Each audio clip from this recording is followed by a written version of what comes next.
Yo, what's up guys, welcome back to the channel, and today I'm gonna show you how to set up a Fidelity Charitable Gift Fund. Okay, if you've been wondering how to set up a Fidelity Charitable Gift Fund, that this video is gonna help you out. It's gonna be a quick one. I'm just gonna give you guys a step-by-step guide on how to get this done. So let's not waste any time at all and jump straight into the video. Now the first thing you're gonna do is to log into your Fidelity account. If you have the Fidelity mobile app, you could use that to log into your account, or you could also log in online through the website.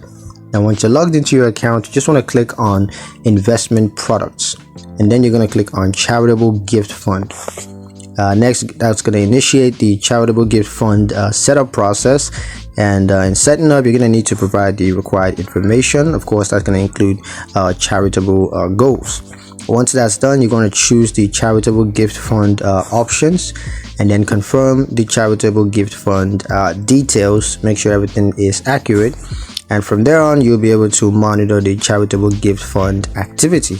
So yeah, that's pretty much it on how to set up a charitable gift fund on Fidelity. I hope you guys liked the video. Hope you found the information useful enough. If you did, like the video, comment down below, let me know what you thought, share the video with your friends, and subscribe to the channel if you haven't done so already, and I will see you guys in the next one.